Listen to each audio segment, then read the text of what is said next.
राधे राधे, जय श्री श्याम। कैसे हो आप सब? तो भाई जैसे सबको पता भी ज्येष्ठ अमावस्या आने वाली है और इस अमावस्या का भी बहुत बड़ा महत्व होता है।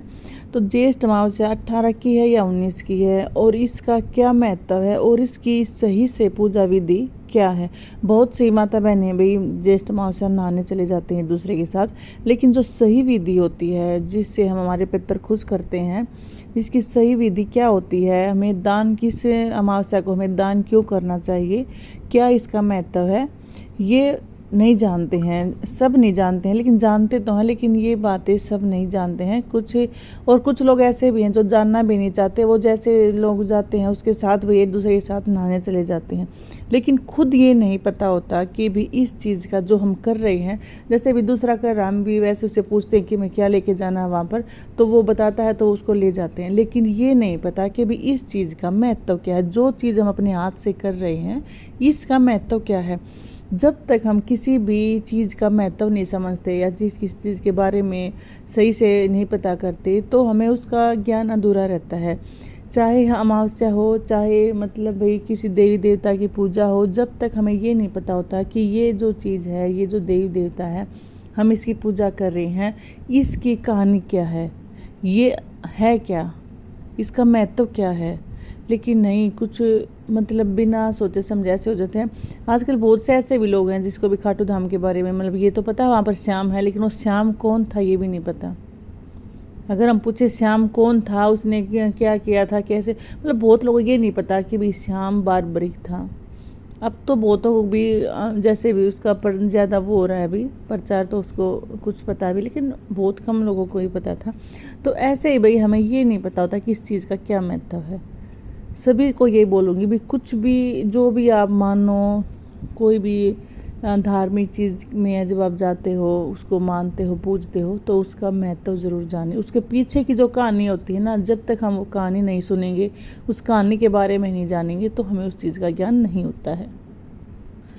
तो भाई ये जो ज्येष्ठ अमावस्या है, ये बहुत बड़ी अमावस्या मानी जाती है और इस दिन हमें शुद्ध नदी में स्नान करना होता है, शुद्ध जल में स्नान करना होता है। जब भी नदी शुद्ध होती है तो ज़्यादातर आप देखते हो भी स्नान करने लोग जाते हैं। तो इस दिन हमें नदी में स्नान करना होता है, शुद्ध जल में, और भी पितरों का दान दर्पण करना होता है। और ज्येष्ठ अमावस्या 19 तारीख को है, 19 तारीख को शुक्रवार है। वैसे तो भी जो हर महीने अमावस्या आती है उसको सभी निकालते हैं, सभी उसको मनाते हैं, सभी उसको भी अपने पितरों को भोग लगाते हैं। लेकिन जो ज्येष्ठ अमावस्या है उसका अलग महत्व होता है। पितरों की मतलब भी शांति के लिए ये इसका अलग महत्व होता है। इस दिन हम पितरों के लिए भी दान है, दर्पण है, पिंडदान भी इस दिन करना बहुत ही शुभ होता है अपने पितरों के लिए, और भी भोजन करवाना। और इसी दिन शनि जयंती और वट सावित्री का व्रत भी किया जाता है। और इस दिन भगवान विष्णु और बरगद के पेड़ की पूजा का भी विधान है। ज्येष्ठ अमावस्या को भी नदी में स्नान करने से, पितरदान करने से, पिंडदान करने से, जो भी हमारे ऊपर पितर दोष होते हैं, हमारे पितर जो नाराज होते हैं, वो सब खत्म हो जाते हैं। पितर हमारे उस दिन खुश होते हैं। जो अमावस्या तिथि होती है, इस दिन का स्वामी, हम इस दिन के जो स्वामी होते हैं वो हमारे पितर होते हैं। और जब हमारे पितरों को हम खुश नहीं करेंगे तो फिर ये बोलते हैं भाई पितर दोष है, ये है, वो है। लेकिन इस दिन क्या हम एक ज्येष्ठ अमावस्या को दान करके, पिंडदान करके, भाई हम भोजन करवा के, क्या हम अपने पितरों की सुख शांति के लिए हम ये एक दिन के लिए अमावस्या का भाई पवित्र स्नान नहीं कर सकते? इस दिन जो पिंडदान करता है उसको पुण्य की प्राप्ति होती है, उसको 7 जन्मों के जो उसके पाप होते हैं वो खत्म हो जाते हैं। और इस दिन शनि की पूजा करने से जो शनि की जो 7.5 चल रही होती है उससे हमें मुक्ति मिलती है। और अमावस्या की पूजा विधि भी होती है। ये नहीं है कि अब आप जाओ वहाँ पर और नहा कर आप आ जाओ और आपका अमावस्या हो गई, नहीं, इसके ऐसा नहीं है। इसकी पूजा विधि होती है। सबसे पहले आप पवित्र नदी में आप स्नान करो, उसके बाद और नहाने के बाद सूर्य देव को अर्घ दें, और उसके बाद बहते पानी में तिल प्रवाहित करें, और उसके बाद पिंडदान, और फिर ब्राह्मणों को भोजन कराएं। और ये ज़रूरी नहीं है कि भी हर कोई इस दिन बाहर जा सके स्नान करने के लिए, किसी पवित्र नदी में स्नान करने के लिए। ऐसा संभव नहीं है कि भी हर कोई बाहर जाता है। तो भी जो बाहर नहीं जा सकते वो अपने घर में अपने नहाने के पानी में थोड़ा सा गंगा जल मिलाकर उससे स्नान करें और अपने इष्ट देवता का ध्यान करके आप स्नान कर सकते हैं। इस दिन दान करने से पितर दोष दूर होता है। और उसके बाद आप पीपल के पेड़ पर आप जल, सिंदूर और अक्षत अर्पित करें और उसकी 11 परिक्रमाएं जरूर करें।